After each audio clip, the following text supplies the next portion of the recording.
Só para poder relembrar da onde que a gente parou, né, antes do recesso, vocês devem lembrar que a gente estava falando sobre os ciclos biogeoquímicos. A gente falou sobre, na última aula que a gente teve, a gente falou sobre o ciclo do carbono e faltaram alguns ciclos, né, incluindo o ciclo da água. Vocês chegaram a ler aquele texto, aquele resumo que eu passei para vocês ou não? Eu li sim, professora, mas eu foquei mais no ciclo da água. Legal, legal. De todo modo, a aula de hoje vai ser toda sobre o ciclo da água. E aquele resumo, ele é não era um resumo originalmente feito para vocês, era um resumo feito para mim. Só que no final eu achei que poderia ser útil passar aquele compilado para vocês, porque, modéstia à parte, eu acho que ele ficou melhor do que o resumo do Wycliffe, porque o resumo do Wycliffe ele fica falando de outras coisas, outros biomas e não é focado na Amazônia, né? Então eu fiz uma revisão, meio que um Frankenstein de referências e acabei montando aquele resumo. Pois bem, então só para lembrar, né, o que são esses ciclos biogeoquímicos que a gente está estudando, de um modo bem geral, ele seria a maneira, o modo como um dado elemento, como por exemplo a água, ela vai fluir entre uma planta, um animal, a atmosfera, como que ela vai parar na nuvem, como que ela vai para o rio. Então, a gente vai estudar todo esse processo hoje em relação à água. Tá? Então, aqui está a capinha, né? Ciclo de água na Amazônia. E para que vocês vão usar a planta? Vocês vão fazer o seguinte, eu vou dar um tempo que vocês precisarem, vocês vão regar a planta que vocês tiverem. No meu caso aqui eu peguei é um orégano, ele é meio grande para encapsular todo ele, mas o que vocês vão fazer? Vocês vão pegar a plantinha de vocês, vão colocar água e vão colocar o saco por cima da planta. Deixa eu ver. Deixa eu tentar mostrar para vocês mais ou menos como fazer. Vocês vão encapsular toda ela. Vou botar no meu colo aqui. Ó. Com cuidado para não matar a plantinha. A minha vai ficar uma parte de fora. Mas vocês têm que amarrar a parte de cima assim, ó. Estão vendo como eu fiz? É mais ou menos como tá nessa figura aí, ó. Então vocês vão molhar a planta e vão botar o saco. Eu coloquei de baixo para cima porque essa planta é grande, mas tanto faz. O importante é vocês encapsularem essa plantinha e deixar esse saco aí até o final da aula. Vocês conseguem fazer isso? Consigo sim, professora. Tem uma pergunta. Sim. Esse orégano aí, onde é que a senhora conseguiu? Esse aqui, eu comprei ele, foi aonde? Foi ali na... Eu sou péssima para nome de rua. Foi na... Deixa eu ver algum ponto de referência. Foi ali pertinho do Teatro Municipal. Tem um lugar de muda, mas já faz mais de ano que eu comprei. Ele deve ter uns 2 anos. Será que ainda tem lá? Porque minhas plantinhas não estão querendo nascer, não, professora. Eu tô desesperada. Tá bom, obrigada. Mas dá uma passada lá. Ele é um pouquinho... que o Teatro Municipal, ele fica bem numa subida, né? Esse lugar de planta fica um pouco no sentido... Se você tá vindo do centro, sentido centro-teatro, né? É um pouquinho antes de você chegar no teatro. É do lado de um sinal. E lá tem um monte de mudinha. Tem tomilho, orégano. E eu lembro que na época, acho que eu paguei R$5. Ele era pequenininho. Obrigada. Bora lá. Quando vocês terminarem, quando conseguirem fazer, me avisa, tá?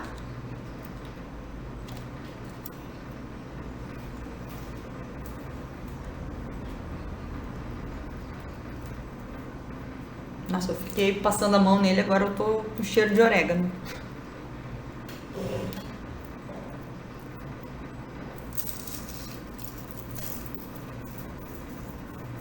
Relaxa, professora. A Afrodite dizia que dá boa sorte. Um cheiro bom. Poderia ser uma planta com cheiro ruim.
Já conseguiram? Já deu tempo?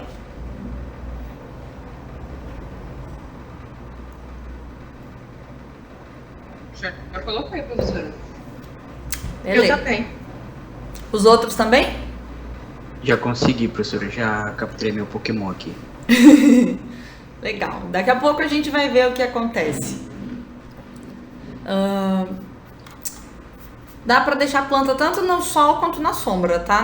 No sol, que agora eu acho que... Não sei se tem sol na casa de vocês, na minha não tem. Se deixar no sol, a gente consegue ver o fenômeno de evaporação mais rápido. Mas daqui a pouco vocês vão lá conferir. Agora bora pra aula.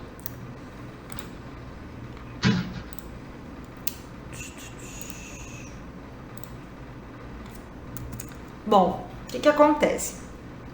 Todos esses ciclos biogeoquímicos, seja do carbono, seja da água, é muito difícil a gente dizer onde que ele começa.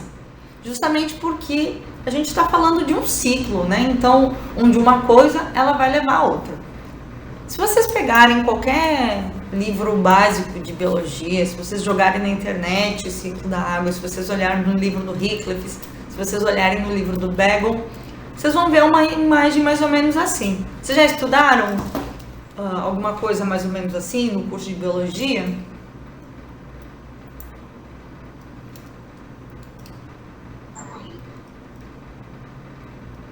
O professor Wagner já mostrou para vocês? Eu estudei na escola isso aí, eu acho. Legal. Se tu tivesse que explicar, tu saberia explicar? Aí é pedir muito da minha memória. Tranquilo, eu tô aqui para ajudar vocês a relembrarem, a revisarem. O ciclo da água, ele é legal. Eu acho que ele é o ciclo mais interessante, porque eu acho que ele é mais fácil, é o mais intuitivo, né? Como ele não tem exatamente um ponto de partida, eu poderia começar por qualquer lugar, mas eu vou começar pela precipitação, tá? Deixa eu até pegar a canetinha aqui. A precipitação, vocês sabem, né, que é a chuva. Então, vamos pensar que a gente tá na nossa casa e começa a chover, tipo hoje. Hoje o tempo tá meio nublado, tem alguns bairros onde já choveu, tem alguns bairros onde a chuva tá se formando. O que acontece quando chove? Então, a chuva, ela vai começar a cair, né? Quando essa água cai, ela vai tocar diferentes substratos, vai tocar na casa de vocês, vai tocar na calçada, vai tocar no solo. Uma parte, gente, dessa água que tá precipitando, quando tá chovendo, essa água, ela vai ir em direção ao solo, né? Quando essa água, ela vai pro solo, ela pode passar por um processo que a gente chama de infiltração. Então, desculpa, não é infiltração, é percolação, desculpa, tá? A percolação nada mais é do que o processo quando a água, ela entra no solo, o solo começa a absorver essa água. Essa água, ela vai indo até as profundidades do solo. Então, essa água, ela começa a percolar. Quando essa água, ela percola, quando ela vai entrando para dentro do solo, essa água que está no solo, ela vai poder o quê? Ela pode ser infiltrada para rios. Então, quando chove muito, o que acontece? Às vezes, quando chove muito, vocês já repararam que o solo, na época do inverno, por exemplo, vocês já repararam que às vezes chove tanto que o solo já não está mais absorvendo a água? Vocês já observaram o solo ficar ensopado? Tipo lama, né? Tipo lama, perfeito. Então, às vezes o solo, ele encharca tanto que ele já não está conseguindo mais reter a água. E essa água, ela precisa seguir meios alternativos, como, por exemplo, ir para rios, córregos, igarapés, tá? Isso é uma das coisas que pode acontecer quando chove. Essa água, então, percolar. Se chove muito, essa água, ela pode acabar infiltrando para igarapés e afins. E essa água que está no solo, ela também pode ser usada pelas plantinhas. Então, vocês sabem que as plantas, elas vão absorver a água para poder suprir as necessidades biológicas delas. Vocês já estudaram isso em biologia celular? Vocês já estudaram isso possivelmente lá em anatomia vegetal? Em fisiologia vegetal, vocês também devem ter estudado todo esse processo de como uma água capta a água. como uma plantinha, ela vai captar água através das raízes dela. Então aqui a gente no solo, a gente geralmente vai ter um gradiente de concentração onde a gente sempre vai ter a água sendo puxada para o interior da planta. Então essa água ela sobe pelo xilema da planta. E essa água na plantinha, gente, ela é levada até onde? Até os cloroplastos. Cloroplasto, para quem não lembra, ela é uma organela que ela está envolvida na fotossíntese. O que é a fotossíntese? É durante a fotossíntese que as plantas elas vão sintetizar glicose, tá? A glicose depois vai ser usada para poder gerar energia para a planta. A fotossíntese ela não vai ocorrer sem água, tá? Para você ter a fotossíntese ocorrendo, a planta ela precisa absorver água. Essa água então vai ser levada até o interior do cloroplasto. Quando essa água ela chega no cloroplasto, ela é quebrada. E eu não sei se vocês lembram lá de bioquímica, quando qualquer molécula é quebrada, você tem uma liberação de energia. Vai ser liberado elétron, desculpa. Quando esses elétrons são liberados, eles vão atuar como se fosse uma fonte de energia e isso vai atuar como um ponto de partida para a fotossíntese. Aqui, vocês não precisam se preocupar em entender a fotossíntese, vocês já estudaram isso, tá? Você só tem que saber o geral, tá? Que a planta ela absorve água para essa água ser usada na fotossíntese. A água ela funciona como se fosse um ponto de partida para a fotossíntese. Vocês lembravam disso ou não?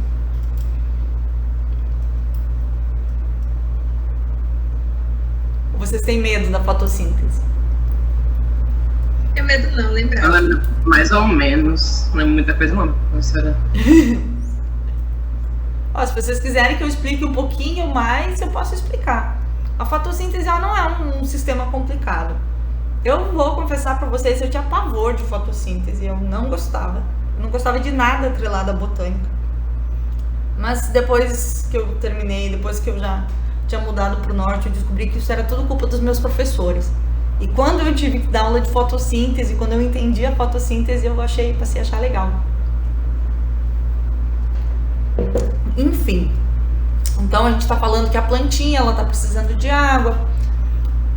Para quê? Para fazer a fotossíntese. Durante a fotossíntese vai ser produzida glicose. Essa glicose depois vai ser usada para gerar ATP, tá? Os animais eles podem ingerir glicose quando eles comem uma plantinha. Enfim, isso é uma parte do processo, tá? Só que o que acontece? Uma planta, ela tende a absorver muita água do solo. Muita água do solo. Vocês já chegaram a reparar esse processo de absorção de água pelas plantas ou não? Vocês já repararam, por exemplo, quando você tem uma planta bem murchinha? Às vezes no final do dia, como é muito quente, a gente presencia muito isso. Às vezes a planta tá meio feinha no final do dia. Aí você vai lá e rega, ela fica bonita, parece que a folha ela incha, digamos assim, ó, uma planta fica mais encorpada. Vocês já repararam esse fenômeno? Eu já, professora. Isso acontece porque a planta ela tá absorvendo água. E o que acontece? Uma parte dessa água realmente vai ser usada para fotossíntese, só que as plantas elas têm a capacidade de absorver muita água. Então, às vezes, elas absorvem muito mais água do que elas estão precisando. Elas simplesmente estão num ambiente úmido e elas estão absorvendo água. Opa, água disponível, eu vou absorver. Tá? Essa água está aqui, eu vou absorver. E o que acontece? Essa água que ela é absorvida, mas não é necessária, digamos assim, ela acaba sendo devolvida para o meio, tá? Para o meio externo. Então, o que acontece? Nas folhas, principalmente nas folhas, tá? A gente tem uma estrutura que a gente chama de estômato. Vocês lembram do estômato? Lá de anatomia vegetal? Sim, isso eu lembro. Estômatos são mais ou menos assim, ó. Aqui a gente tem um estômato, aqui a gente tem outro. O estômato, gente, é um conjunto de células que ela é responsável pela entrada e saída de CO2 das plantas e entrada e saída de água. O CO2 ele entra pelo estômato O estômato ele é composto por duas células guarda, essas duas células aqui, ó. Aqui e aqui. Então, essas células elas abrem. Aí o que acontece? Pode entrar CO2 e depois o que vai acontecer? Essa água, ela também pode acabar saindo da planta pelo estômago. Se a planta está com excesso de água ou está precisando liberar água por qualquer motivo, o que vai acontecer? Esse estômago vai abrir e essa água ela vai ser enviada para o meio externo. Vocês devem ter estudado isso tanto em anatomia quanto em fisiologia, que tem algumas plantas que têm o estômago na parte de cima da folha, tem plantas que têm estômago só na parte de baixo da folha, a parte abaxial. Tem algumas que vão ter estômago no caule também, mas a maioria das plantas vai ter estômatos nas folhas. Os estômatos, gente, no caso das plantas C3 e C4, vocês lembram o que é a planta C3 e C4?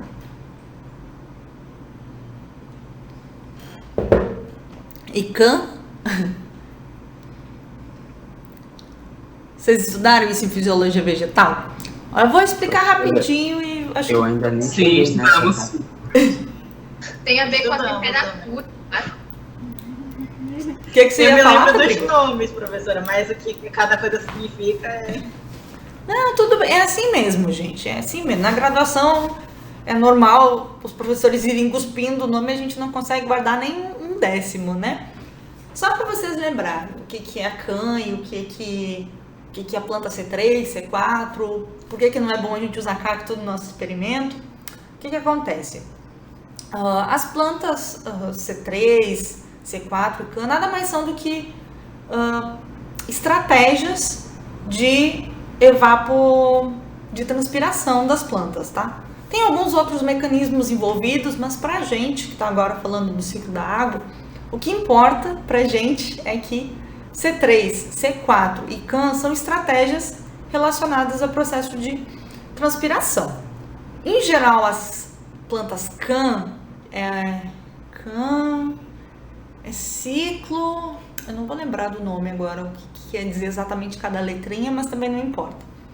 As CANs, elas envolvem as suculentas e as cactáceas. São plantas que evoluíram para viver em ambiente desértico, em ambiente sem água. Então, imagina você viver no deserto, você ser uma planta que vive no deserto, e no deserto não tem tanta água disponível. Se essas plantas elas ficassem com o estômago aberto durante o dia, o que ia acontecer? Elas não iam conseguir absorver água no solo, porque no deserto não tem tanta água disponível, e ao mesmo tempo, se os estômagos delas abrissem durante o dia, elas iam perder a pouca água que elas têm, né, no organismo. Então essas plantas elas acabaram evoluindo para não abrir seus estômagos durante o dia. Elas abrem os seus estômagos durante à noite, quando o processo de transpiração, elas acabam perdendo menos água, é menos quente. Então é por isso que se vocês fizessem esse experimento de transpiração com cacto, talvez não desse certo ou talvez não desse tão certo, tá? Porque essas plantas, elas evaporam muito, elas perdem pouca água durante o dia, tá? É diferente de uma planta C3. C3 é o mais genérico de planta, digamos assim, são as plantas que abrem os seus estômagos durante o dia, liberam água, tá? A C4 também, a C4, eu não vou lembrar qual é a diferença exata entre a C3 e a C4. Tem alguma coisa no ciclo delas, a C4 ela tem um ciclo a mais, então ela vai perder água durante o dia também, mas demora um pouquinho mais, mas não é nada significativo pra gente, tá? Então, só para vocês lembrarem, C3 e C4 são plantas que sofrem processo de evapotranspiração durante o dia, e a CAN são as suculentas, as cactáceas, elas vão perder água durante a noite. Tá? Em fisiologia, vocês vão estudar toda essa fisiologia por trás, toda a bioquímica por trás. Vocês entenderam o que eu quis dizer ou não? Acharam difícil? Consegui relembrar, professora. Obrigada. Ah, legal. Eu entendi. E quem nunca tinha ouvido falar sobre isso, entendeu? Fez sentido biológico isso? Fez sim pra mim. Agora eu consegui entender. Por isso que eu perguntei se o cacto funcionava, porque eu não sabia desse detalhe. O cacto é Can. É fácil de... Eu geralmente, quando eu penso em Can, eu associo o C a Crassulaceae e Cactácea, né? Que é o grupo das suculentas e dos cactos. Apesar do C ser de ciclo, eu acabo associando o C a cacto. Aí eu não esqueci mais. Beleza. Então, o que eu tô falando? Tô falando da água, que as plantas, elas vão perder água. Então, todo esse processo, gente, de perda de água, a planta absorve a água. Pensa, a absorção, ela tá puxando a água do solo. Parte da água vai ser usada para fotossíntese. Uma parte da água vai ser liberada de volta, tá, para a atmosfera. Essa água que está sendo liberada de volta para a atmosfera, ela está sendo transpirada, tá? A gente tem o processo de transpiração. Acho que esse termo vocês já conheciam, né? Tipo, por exemplo, quando uma pessoa sua, a pessoa transpira, né? O suor está saindo de dentro da pele para a parte exterior do organismo. Mesma coisa aqui, tá? A planta tá mandando água de dentro para fora do seu organismo. Nesse experimento que a gente fez, é para a gente ver exatamente isso. Vocês vão conseguir ver como as plantas de vocês transpiraram durante a aula. Alguém já tinha feito esse experimento ou não? Eu nunca fiz. Daqui a pouquinho, quando eu terminar a aula, vocês vão voltar lá e... Aqui em casa eu cheguei a testar antes de fazer com vocês e eu fiquei surpresa como a plantinha, ela transpirou em pouco tempo. Beleza. Todas as plantas, gente, vão transpirar, tá? Seja de dia, de noite, independentemente de ser uma planta C3, C4, uma planta Can. Agora vocês imaginam na Amazônia. Alguém já viu a Amazônia de cima, assim? Daqui dá pra ver, tipo, no Tepequém. Quem já foi pro Tepequém? Ou pra Serra Grande? Já fui também. A Piauí. Pois é. Imagina vocês olharem de cima todas aquelas árvores transpirando. Toda árvore, gente, vai transpirar. No caso da Amazônia, a gente vai ter um processo de transpiração acontecendo constantemente e, ao mesmo tempo, em grande volume. Se a gente vai pensar, por exemplo, numa árvore que tem uma copa, tá? O dossel. Copa ou dossel é essa parte mais alta aqui, com... essa aqui, desculpa, de 10 metros, essa aqui. Vamos pensar que a gente tem uma árvorezinha aqui de 10 metros de diâmetro de copa. Uma planta dessa, gente, por dia, ela tem a capacidade de liberar 300 litros de água. Isso é muita água. Isso... deixa eu ver o que eu posso fazer analogia com vocês. Vocês lembram daquelas piscininhas de 1000 litros? Alguém teve aquelas piscinas de 1000 litros quando era criança? Ou adulto? Eu amava. É bom demais. Então você imagina, 300 litros é 1/3 daquela piscina. Você tem noção que uma árvore com 10 metros de diâmetro, elas podem perder 300 litros de água por dia? 1/3 de uma piscininha daquelas de 1000 litros?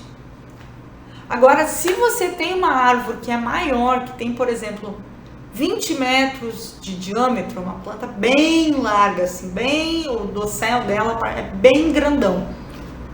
Uma planta que tem 20 metros de diâmetro, ela perde 1000 litros de água por dia através do processo de transpiração. Vocês têm noção disso? Elas perdem uma piscina de 1000 litros de água por dia.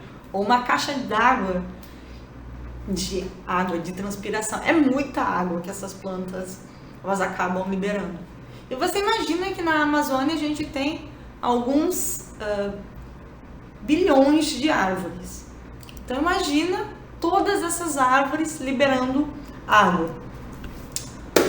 O que acontece com todas essas plantas liberando água?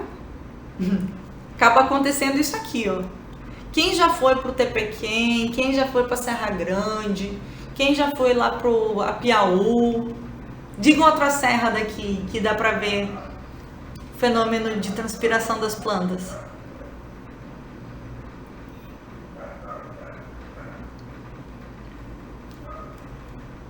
Vocês já viram isso aqui alguma vez? Assim, todas essas... É como se fosse uma nuvem branca sobre as plantas? Eu sinto que eu já vi, mas eu não sei se foi na vida real, assim, olhando. Acho que na vida passada. Pode ser, pode ser. Próxima vez que você for para algum lugar mais alto, dá uma olhada que tem a floresta, dá uma reparada se você não vai ver essa fumacinha branca. Essa fumacinha branca nada mais é do que água que está sendo liberada das plantas. O que acontece é tanta água que está sendo liberada que, dependendo do lugar que você vai, ficar tudo branquinho, branquinho.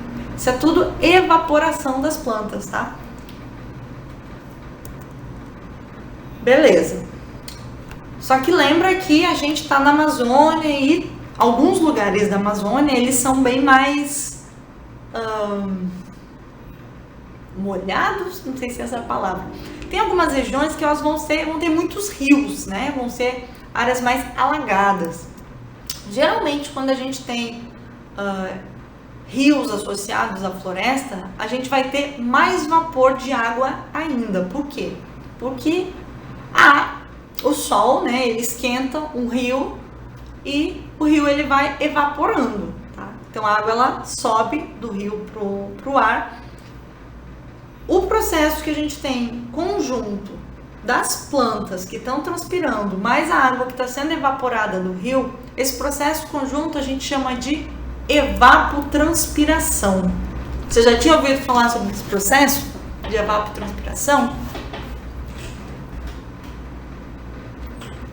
Já sim, professora. É a evapotranspiração que vai formar as nuvens. Os rios voadores também? A gente vai chegar nos rios voadores. Mas os rios voadores, eles começam com esse fenômeno de evapotranspiração. Como na Amazônia a gente tem muito rio, e como a gente tem muita árvore, como vocês viram uma árvore de 10 metros de diâmetro, de 20 metros de diâmetro de copa, elas conseguem liberar muita água por dia. Então a gente vai acabar tendo essa formação dessas nuvens que vão subir em direção à troposfera, por exemplo. O que mais que eu tinha para falar aqui? Alguém já chegou a ver esse processo de transpiração acontecendo, ou de evapotranspiração acontecendo quando uma roupa vai secar no varal?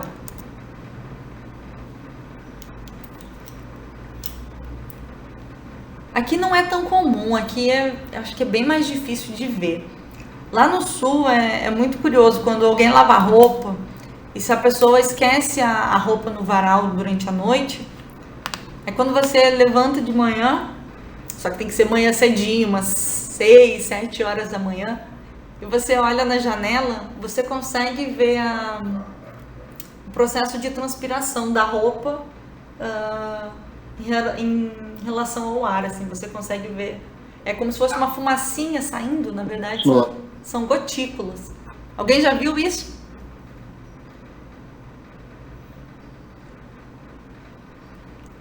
Perfeito. Me lembre. Talvez aqui aconteça, que eu realmente não sei, porque eu não reparei. Mas no sul eu lembro claramente do processo de transpiração, da gente observar esse fenômeno mesmo quando lavava roupa, assim. De manhã cedo você via claramente toda, não sei se a umidade do ar colaborava ou o quê. Eu lembro que eu tinha uma professora que sempre dizia pra gente ficar observando o fenômeno de transpiração. E isso faz eu lembrar de falar que vocês têm que ser mais observadores. Comecem a observar as coisas ao redor de vocês. Vocês vão aprender ecologia muito mais fácil se vocês começarem a catar exemplo em todos os lugares onde vocês andam. Beleza. Então, voltando aqui para falar da evapotranspiração, já falei que as plantas transpiram, os rios evaporam. Toda essa água, todas essas gotículas, gente, que elas vão evaporar, elas vão levar ao quê? A formação das nuvens de chuva. Que cortou, aliás, aqui é nuvem de chuva. Todas essas nuvens, elas são a soma de toda a água que vai evaporar. E quando essas nuvens elas se dissipam, então a gente tem a formação das nuvens. Alguém já andou de avião?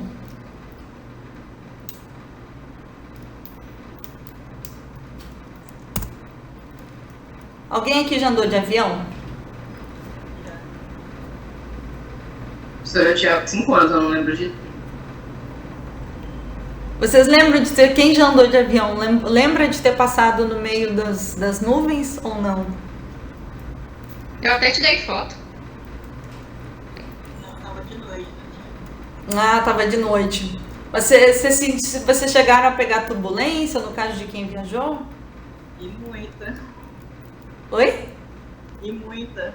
E muita, né? Nossa, a turbulência é horrível. A turbulência nada mais é do que o que acontece. Você tem a formação das nuvens. Quando o avião ele passa no meio dessas nuvens, a gente tem um atrito. Vocês lembram do atrito da física? É como se ele tivesse mais dificuldade. Você tem o ar limpo, digamos assim. Quando o avião ele entra no meio daquela nuvem, onde está cheio de gotícula de água, o que acontece? Você tem o atrito, então o avião ele precisa de muito mais energia para conseguir atravessar aquela nuvem. Então ele vai sacudir muito. Então, essas, para quem já voou alto, para quem já voou de avião, vocês já perceberam que a nuvem fica lá em cima, né? Fica bem, bem, bem no alto. O avião, às vezes, ele voa por cima das nuvens, né? Ele tenta não passar pelo meio das nuvens, justamente por causa da turbulência. Então, em algumas ocasiões a gente consegue tirar foto, como a Hillary falou, porque o avião ele acaba voando um pouquinho por cima das nuvens, que nada mais são do que o resultado do processo de evapotranspiração das plantas e dos rios. E quando essas nuvens, então, elas se dissipam, chega um momento que essas nuvens elas ficam tão carregadas que elas despencam, tá? E aí a gente tem a chuva. Então, assim, em linhas gerais, de um modo bem resumido, sem considerar muitos processos que eu vou explicar depois, o processo do ciclo da água é mais ou menos assim, né? Então a gente vai ter o sol que está esquentando a água, essa água ela evapora, ao mesmo tempo as plantas elas estão transpirando. A transpiração, o resultado da transpiração, da evaporação da água, vai condensar, formando as nuvens, e vai chegar um momento que essas nuvens vão ficar tão carregadas que elas vão acabar precipitando, vai chover. Quando chove, essa água ela vai para o solo, uma parte da água vai ser novamente absorvida pelas plantas, uma parte vai para os rios e a gente tem esse ciclo reiniciando. Em linhas bem gerais, o ciclo da água é assim, é simples. Aí agora eu vou falar um pouquinho sobre as particularidades dele na Amazônia, alguns pontos que eu acho que vocês eu acho que é legal vocês saberem. Começando falei das nuvens, mas vocês sabem como que as nuvens de chuva da Amazônia são formadas? Alguém já pensou sobre isso? Então, eu dando um chute, como a gente, no momento da meteorologia lá no jornal, com os choques de massa de ar quente e massa de ar frio, é isso? Também. Também. O choque, a massa de ar quente e ar frio, ela é bem, bem, bem importante. Mas tem um outro ponto que eu acho que chega a ser meio doido, e eu vou falar pra vocês só porque eu acho isso muito legal. Vocês já ouviram falar da chuva de poeira do Saara? Olha, professora, eu nunca prestei bastante atenção nesse detalhe. Eu só ouvi falar uma vez, mas já faz muito tempo. E aí eu tava lendo aquele resumo, né? E tinha isso lá. Aí eu fiquei assim, mano, mas tava no Saara, velho. Como é que chega aqui? Muito louco isso, bacana. Aí eu relembrei por conta do resumo. Mas é muito louco esse fenômeno também. E ele não foi descoberto há tanto tempo assim. Eu acho que é por isso que a maioria das pessoas não fala. Vocês não ouviram falar disso na escola, né? Com certeza não. Isso foi há muito tempo, quando eu estava fazendo uma leitura, assim, a título de curiosidade sobre o deserto do Saara ter sido um grande mar, assim, um grande oceano. Aí veio isso, mas como já fazia muito tempo, eu não lembrava mais. Sim. Então, para quem não leu essa mesma reportagem, eu vou tentar explicar mais ou menos como que funciona essa nuvem de poeira e o que ela tem a ver com a Amazônia, o que ela tem a ver com a formação das nuvens. Todo ano, gente, você sabe, o deserto do Saara, ele fica mais ou menos nessa região aqui, ó, onde eu tô passando, o laser. Mais ou menos aqui, nessa região aqui. O que acontece? O deserto do Saara tem muita areia. Muita areia. Todo ano, a gente vai ter algumas tempestades de areia que estão ocorrendo. Essa poeira, gente, ela acaba sendo carregada pelo... Eu não vou lembrar o nome do vento específico. Em geral, isso acontece lá por fevereiro, março. Eu tenho isso anotado em algum lugar, eu não lembro agora o nome da massa de ar que carrega. É uma massa de ar, não sei se é tropical ou é intertropical, mas enfim. Primeiro é como se fosse uma rajada de vento muito forte. E o que acontece? Esse vento, gente, ele acaba sendo carregado. Esse pó todo que levanta, ele é muito fininho. Ele é muito fininho. É muito difícil da gente conseguir ver. Mas ele é composto por um monte de pequenos grãozinhos. E esses grãos, eles são carregados por uma massa de ar.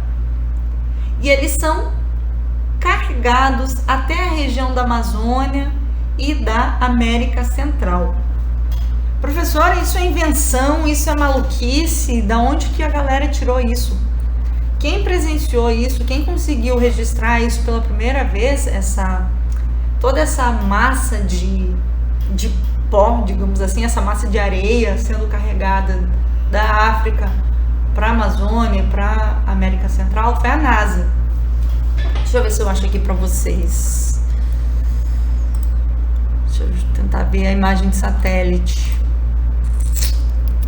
Saara. Deixa eu ver. Aqui, ó.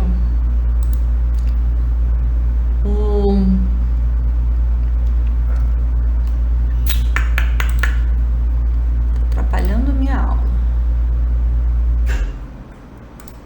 Deixa eu ver essa aqui. Essa aqui já serve. Vocês conseguem ver aí?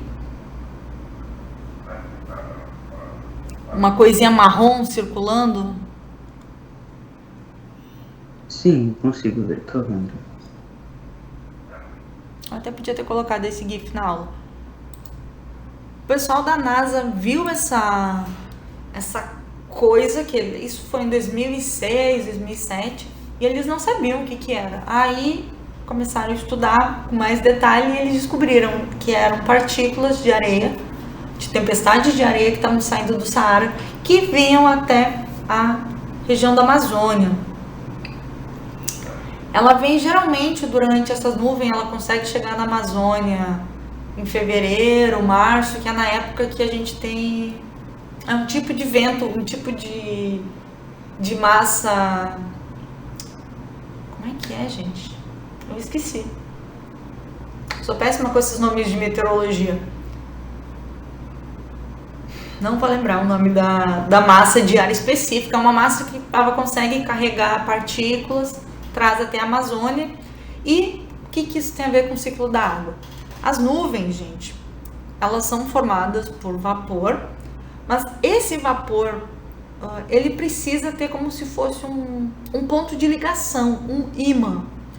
E parte dessas partículas que vêm da África em direção aqui à Amazônia, o que acontece? Essas partículas, elas funcionam como se fossem núcleos de condensação, é o nomezinho. É como se fosse um ímã. Então você tem aquela partícula de areia e todo aquele vapor, ele vai começar a se agregar ao redor. E como a gente tem milhares de partículas de areia que vieram do deserto do Saara, então aqui na Amazônia, o que acontece? Todas as gotículas, elas começam a se condensar, elas começam a ficar grudadas, digamos assim, nesses grãos de areia. Então, em parte, as nuvens de chuva da Amazônia, elas são formadas pela condensação, mas se a gente simplesmente não tivesse esses grãos de pó, essa areia vindo do Saara, a gente não ia ter uma agregação, digamos assim, de toda essa condensação, de todas essas gotículas que estão sendo evaporadas. Então, essa areia toda, ela funciona como se fosse um ímã, formando as nuvens.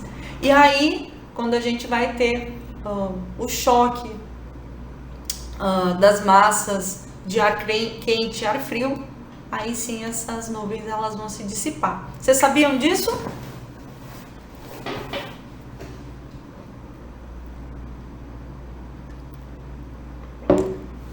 Não. Eu peço desculpa só por não lembrar o nome da massa de ar que carrega ela aqui. Eu sou péssima para lembrar nomezinho. Eu lembro de coisas gerais, mas nomezinho específico eu sou terrível. Não precisa pedir desculpa não, professor. Ainda mais pra gente. A gente aqui não tá lembrando de nada. Mas teoricamente o professor tem que falar todos esses nomezinhos para vocês, né? Mas assim, o que vocês têm que saber? Vocês têm que saber que vem uma nuvem de areia do Saara para a Amazônia.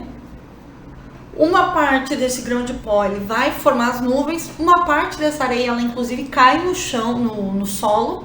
Ele vai funcionar como um fertilizante. O que mais vocês têm que saber disso? Hoje em dia existe um grupo de pesquisa lá em Manaus que estuda isso. Inclusive, caso alguém tenha interesse em trabalhar com isso, tenha interesse em trabalhar com o ciclo da água, ciclo do carbono, lá em Manaus, no INPA, o pessoal construiu uma torre, mas não é a torre do Musa, tá? É uma torre muito mais alta, uma torre, ela vai ter quantos metros de altura? 100 metros de altura? Deixa eu ver aqui, vou até mostrar a foto para vocês. Torre da Ato. É uma torre muito legal, gente. Ela tem 325 metros de altura. Deixa eu mostrar a imagem para vocês aqui. Vocês conseguem ver nessa imagem aqui? A gente tem a floresta e a gente tem uma torrezinha, ó. Vocês estão vendo essa torre? Sim, e misericórdia. Que é isso? É uma torre muito alta. Não é uma torre de turismo, tá? É uma torre de pesquisa. E aqui em cima dessa torre tem um sensor. E aí esse sensor, ele mede um monte de coisa. Ele vai medir a quantidade de CO2 na atmosfera. E ele também mede quando tá chegando, tem essas pequenas partículas vindas do Saara. Então, de uns anos para cá, começaram a ser feito muito mais estudos sobre toda essa areia que está vindo do Saara, como que isso é importante para nutrir o solo, o que acontece se quando essa areia ela tem fosfato. Então o fosfato ele funciona como se fosse um fertilizante. O que acontece quando você coloca fosfato no solo? O que acontece quando você tira fosfato do solo? Que mais? O que aconteceria se a gente não tivesse essa areia? Então tem um grupo lá em Manaus, é o grupo do professor Beto Quezada, professor muito gente fina. Assim, caso alguém goste desse assunto, vai para Manaus, entra pro grupo do Beto. Eles estão fazendo um trabalho muito legal. Então, isso que eu tô falando para vocês, isso, por exemplo, dessas nuvens de areia, isso não é coisa que vocês vão encontrar no livro do Hickliff ou do Bagel. Por quê? Porque o livro do Bagel é de 2006, o livro do Hickliff é de 2010. Isso que eu tô falando para vocês é uma descoberta mais recente, assim. Isso que já se sabe que a areia do deserto do Saara compõe a nuvem, o pessoal descobriu isso em 2015, 2014, então é a ciência que está acontecendo na hora, tá? Então são coisas que estão acontecendo agora, e esse grupo do professor Beto Quezada, que faz parte do ATO quer dizer o que mesmo? ATO a torre de observação da Amazônia, né?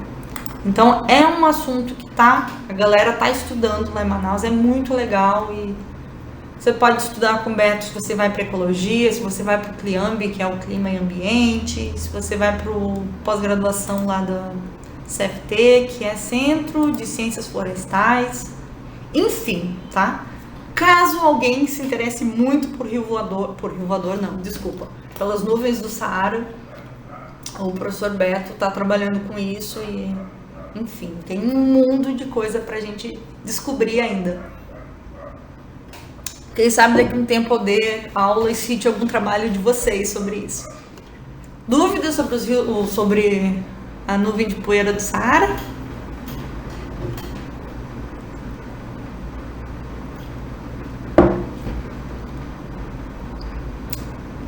Bom, eu vou seguir porque a gente já está quase acabando.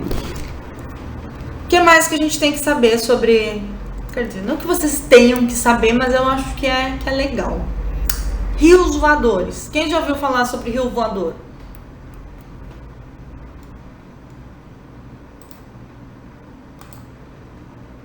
Já ouvi falar. Só vim ver se vocês estavam aqui, que tá parecendo que minha internet tá ruim. Os rios voadores, gente, é como se fossem rios que literalmente ficam sob as nossas cabeças. O que acontece? Eu vou explicar primeiro o que é um rio voador, como eles se formam, e aí depois eu vou falar sobre as implicações disso, tá? Mas em linhas bem gerais, seria como se a gente tivesse um rio, não no solo, tá? Não correndo como o Rio Branco, mas é como se a gente tivesse um rio lá em cima, bem alto, mais ou menos na altura onde um avião voa, tá? Isso não é também invenção, fake news, historinha que mandam pelo WhatsApp. Isso é uma coisa que já é sabida. Tem alguns grupos no Brasil, em especial o pessoal do INPE, Instituto Nacional de Pesquisas Espaciais, que é especializado, tem um grupo de pesquisa lá que só estuda esse fenômeno dos rios voadores. Como que começa o fenômeno dos rios voadores? O que acontece? A gente tem aqui, mais ou menos, onde eu estou passando meu mouse, a gente tem a região do Pará, mais ou menos aqui assim. Do Pará não, desculpa, Belém. E nessa região aqui, isso em azul, que a gente tem aqui, deixa eu pegar o laser para dar um contraste. Essa região aqui em azul é o Oceano Atlântico. O Oceano Atlântico, ele sofre processo de evaporação. Se os rios evaporam água, imagina um oceano. O Oceano Atlântico, todo dia, ele está evaporando muita água. E o que acontece? O oceano está evaporando, muita água está sendo enviada pro ar, para a atmosfera, ao mesmo tempo que a gente tem a floresta amazônica aqui, na região do Pará, Amazonas, Roraima, Amapá, Acre, Mato Grosso. Pega um pedacinho do Tocantins, mais ou menos para cá, assim, muito pouquinho, Maranhão, muito pouquinho também, mas todas essas plantas que estão nesses estados, elas estão o quê? Elas estão transpirando. Então elas estão também liberando gotículas de água, ao mesmo tempo que os rios estão sofrendo processo de evaporação. Então você pensa a quantidade de água que é evaporada do Rio Amazonas, por exemplo, por dia. O Rio Amazonas é muito grande, então ele perde muita água durante o dia, ele evapora muita água. Todo esse processo de evapotranspiração na Amazônia é muito forte, é muito, muito, muito intenso. Esse fenômeno, gente, de evapotranspiração, tanta água está sendo sofrendo processo de evapotranspiração, que é como se ela puxasse a evaporação que está nessa região oceânica aqui, tá? Então ela produz o que eles chamam de... e nessa região aqui você vai ter um pouco de vento também, tá? Vai ter uns ventos que são chamados de alísios. Os ventos alísios, gente, são ventos que vêm nesse sentido, assim, como se fosse de cima para baixo, tá? São, inclusive, os ventos alísios que trouxeram as caravelas lá de Portugal para o Brasil. Então, ela puxa como se fosse da região nordeste para o sul. É um vento mais ou menos assim, ó. Então, o que acontece? Você tem o mar que está evaporando, você tem ventos que estão nesse sentido. E o que acontece? Toda essa umidade do oceano, ela acaba sendo puxada aqui para a Amazônia, tá? Porque a gente tem é como se você já tem um vento que está nesse sentido. Aqui você já tem muita umidade, essa umidade ela começa a puxar esse vento, digamos assim, tá? Esse vento alísio. Então você começa a ter uma nuvem de umidade aqui primeiro sobre o Pará. Aí o que acontece? Esse vento ele vai-se embora, né? A Amazônia ela puxa o vento, então alísio, um vento que está nesse sentido assim. Esse vento carregado de umidade. E aí esse vento começa a ser transportado no mesmo sentido que os ventos alísios normalmente percorrem. O que acontece? Mais ou menos nessa região aqui, ó, a gente tem a Cordilheira dos Andes, tá? Cordilheira dos Andes, eu já falei sobre ela lá na aula de biogeografia. Ela é uma cordilheira, ela é uma montanha que foi formada há mais ou menos 10 milhões de anos e ela é muito alta. E o que acontece? Esse vento aqui, ele é alto, mas ele não é tão alto assim. Então chega um momento que esse vento é como se ele chocasse, digamos assim, é como se ele batesse lá na Cordilheira dos Andes.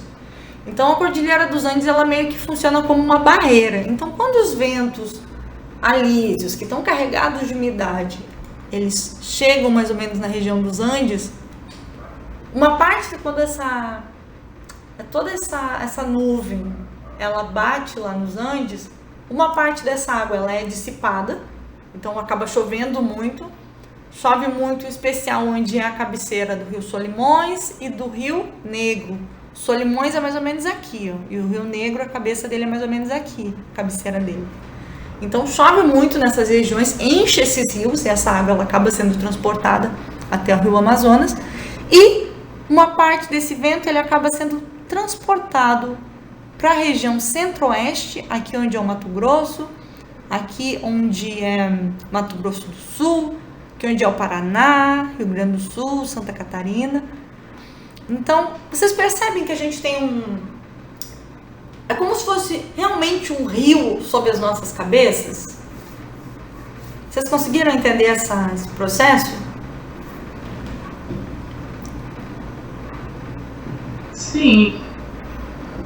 Como ele não é trivial, eu mandei inclusive uma leitura para vocês, caso vocês queiram ler depois para poder entender melhor, usando os pesquisadores do INPE e da USP que estudam os rios voadores, eles criaram uma apostila onde eles explicam direitinho, passo a passo, como que esse processo ocorre. Mas assim, em linhas bem gerais, é desse jeito, né? O Oceano Atlântico ele vai evaporar água. Essa água ela acaba sendo enviada para o interior da Amazônia. Por que ela vai ser levada para o interior da Amazônia? Porque a gente tem um intenso processo de evapotranspiração, que associado com os ventos alísios acaba puxando toda essa umidade oceânica. Toda essa umidade ela começa a ser transportada até atingir a Cordilheira dos Andes. Quando esse rio voador, essas nuvens atingem essa região dos Andes, é como se ela fizesse uma curvinha, vai lá para o sudeste, para o centro-oeste e acaba provocando chuva nessas demais regiões, tá? Os pesquisadores que trabalham com isso, eles falam que esses rios voadores, eles carregam muito mais água do que o Rio Amazonas. O Rio Amazonas, por dia, gente, ele carrega cerca de 17 trilhões de litros de água, é muita água. Só que nos rios voadores são transportados cerca de 20 trilhões de litros de água por dia. 3 trilhões a mais de água. Então, é muita água. Então a gente precisa da Amazônia para quê? Para poder transportar essas nuvens, essa massa de ar. Precisa da Amazônia para a gente ter essa formação dessas nuvens. E vai ser essas nuvens que vai fazer chover no sudeste, no centro-oeste, tá? No sul. O que vocês acham que acontece quando a gente tem desmatamento?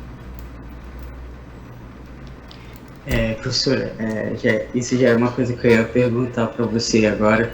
É porque no seu resumo, tá lá dizendo que das duas uma, né? Quando ocorre o desmatamento, isso afeta os rios voadores e logo ou se tem muita seca ou se tem chuva demais. É o que a gente está podendo ver no cenário atual, né? Que tem várias regiões alagadas e tudo mais. Mas uma coisa que eu queria só confirmar mesmo já que os rios voadores eles têm essa manutenção de regular a chuva, de regular esse ciclo da água, é ele que não deixa o bioma pampa ficar todo seco. Tipo, seco, desertão, é isso? Também. No caso do bioma pampa, a gente tem várias... o clima, na verdade, ele é regulado também pelos rios voadores. A gente tem algumas outras variáveis que importam, que são bem importantes, sendo que no caso do pampa, assim, se a gente não tivesse o rio voador, com certeza a região sul, sudeste, seria muito mais seca do que é hoje. Então, até no momento a gente está tendo um fenômeno, está bem seco lá. Claro que o El Niño e o Laninha, ele também contribui com isso, que são alguns fenômenos que, pelo menos, não estão diretamente ligados aos rios voadores, estão indiretamente relacionados, mas sim, se a gente não tivesse esses rios, com certeza seria muito mais seco no sul, no sudeste. A Mata Atlântica, ela não seria do jeito que é, ou que era antes de ser desmatada. A gente teria uma coisa mais como por exemplo, tem alguns pesquisadores que eles atribuem o fato da Caatinga ter aquela característica porque é uma região onde a gente não vai ter naturalmente os rios voadores passando. Os rios voadores eles passam do lado, digamos assim, da região da Caatinga. Então a gente teria uma vegetação mais ou menos daquele jeito. Isso faz sentido pra ti? Faz sim. Agora que linkou uma coisa com a outra, eu consegui entender. Porque assim, eu fui ler um pouco sobre esse sentido dos ventos alísios e eu vi num texto, eu não tô lembrando agora do nome, porque eu li vários, que ele faz meio que um sentido horário, anti-horário, aliás. O texto dizia isso. Então eu pensei assim, se faz um sentido anti-horário, então não abrange determinadas partes e ele vai lá pertinho da Cordilheira dos Andes. Aí depois que eu perguntei se tem toda essa manutenção do pampa e tudo mais. Aí fez sentido agora. Se a gente não tivesse a Cordilheira dos Andes, é muito bom o seu comentário. Se a gente não tivesse a Cordilheira dos Andes, possivelmente o América do Sul ia ser muito diferente do que a gente tem hoje. Primeiro porque a gente teve uma aula só para falar sobre a importância da Cordilheira dos Andes e a formação dos rios, né, dos rios amazônicos. Ao mesmo tempo, se a gente não tivesse os Andes, os rios voadores, eles iam simplesmente passar e iam embora para o Pacífico. Então, a gente tem todo um processo meio que em cadeia, assim. A gente só tem o clima atual por causa dos rios voadores, em parte por causa dos rios voadores, em parte por causa da Cordilheira dos Andes. E eu particularmente, eu acho muito legal como tudo isso tá linkado. Mais dúvidas sobre isso? Olha, até agora não, mas se aparecer alguma, eu escrevo pra encher o seu saco e fazer várias perguntas. Eu adoro responder pergunta de vocês. É muito mais legal quando tem pergunta do que quando não tem, porque eu fico pensando, será que vocês não estão entendendo? Será que vocês estão achando muito chato? Bom, só para terminar então, a gente já falou do processo do desmatamento, gente, ele vai acabar prejudicando, né, esse processo dos rios voadores. Por quê? Sem árvore, a gente vai ter menos árvores transpirando, então a gente não vai ter esse ciclo, vai começar a ficar todo desregulado, vai começar a ficar todo bagunçado. Exatamente o que vai acontecer se a gente não tiver os rios voadores? O que vai acontecer se a gente tiver uma seca extrema ou uma chuva extrema? Eu não tenho uma resposta para dar para vocês. Por quê? Porque, como eu falei, tem um grupo lá do INPA que está estudando isso, mas eles ainda não têm uma resposta, eles ainda não sabem o que vai acontecer. O que vai acontecer se a gente não tiver mais nada de floresta? O quanto a gente precisa de floresta para conseguir manter esses rios voadores funcionando mais ou menos bem? Ou será que ele já não está mais funcionando tão bem e não vai voltar a funcionar? Então, o pessoal do INPA, do Instituto Nacional de Pesquisa da Amazônia, junto com o pessoal do INPE, Instituto Nacional de Pesquisas Espaciais, eles estão fazendo vários estudos para tentar entender o que vai acontecer, como que vai ser a América do Sul daqui a 100 anos. Então, assim, esse trabalho dos rios voadores também está sendo realizado em parte pelo pessoal do ATO. ATO é daquela torre, tá? O pessoal da ATO é do INPE, é do INPA, acho que é do Max Planck, da Alemanha. Então, enfim, tem várias instituições que estão tentando entender o que vai ser da Amazônia, o que vai ser da América do Sul daqui a uns anos. E isso é pesquisa que está rolando agora. Então, novamente, caso alguém se interesse por esse assunto, eu acho que vale a pena procurar o pessoal do Beto e afins. É um pessoal muito gente fina que estuda isso.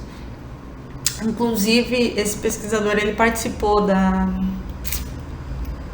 lá da COP26, lá em Glasgow. Ele postou fotos todo orgulhoso. Ele foi falar sobre rios voadores, foi falar sobre a nuvem de poeira do Saara. Ninguém ouviu ele, mas ele tá lá tentando fazer alguma coisa para melhorar a situação. Bom, para poder fechar a aula de hoje, já que eu tô falando de rios voadores, eu vou só dar uma pincelada sobre os rios voadores e as queimadas.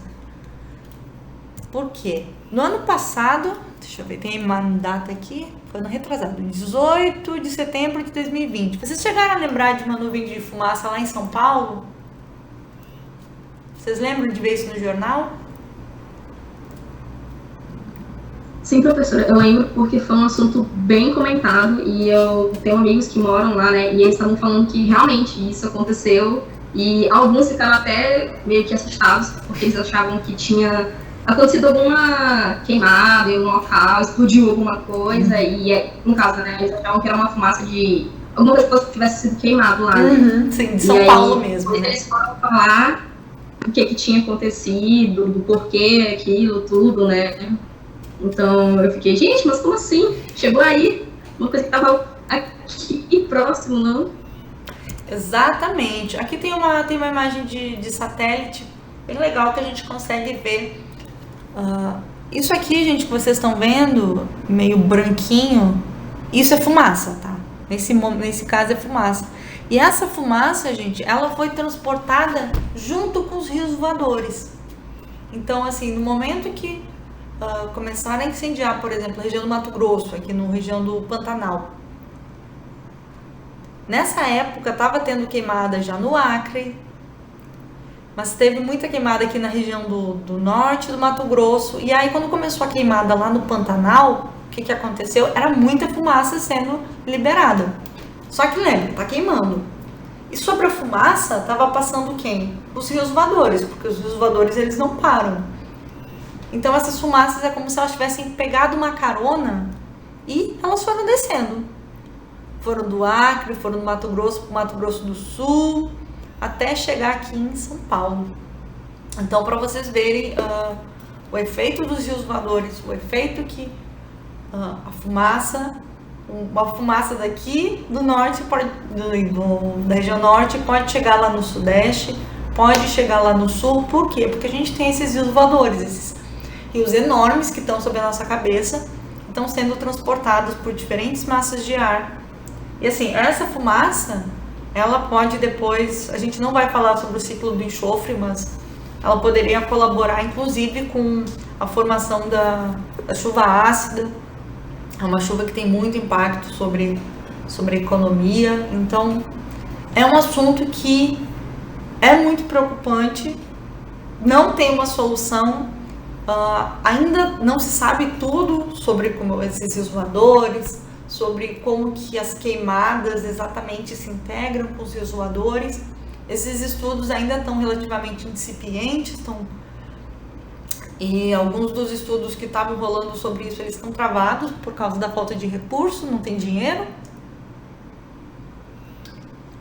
O INPE está perdendo muito dinheiro, não sei se vocês têm acompanhado na TV, o INPE, o Instituto Nacional de Pesquisas Espaciais, tem perdido dinheiro.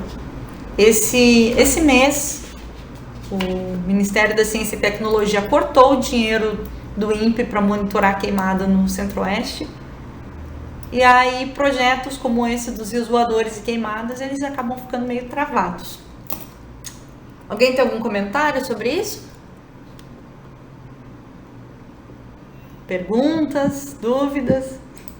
Eu poderia fazer um comentário, só que não ia ser legal, porque a aula está sendo gravada, né? Mas eu tenho, sim, uma dúvida, que quando a senhora terminar, for encerrar a aula, eu gostaria de tirar ela, porque não tem a ver com a temática agora. Ah, sim. Tá certo. Eu fazer depois. Tá bom. Beleza. O que eu tinha para falar sobre o ciclo, a água, sobre os rios voadores, era mais ou menos isso. Agora eu quero que vocês olhem, vão lá nas plantinhas de vocês, busquem a planta ou observem lá fora, ver se vocês conseguem observar o fenômeno de transpiração. Me digam o que vocês observaram. Bora lá.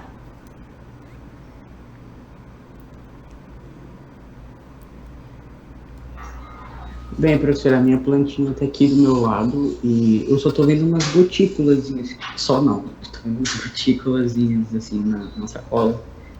Não sei se era esse o intuito, mas acho que é. É cacto ou não? Não, é outra plantinha. Mas é para vocês verem, era para ver gotícula, sim.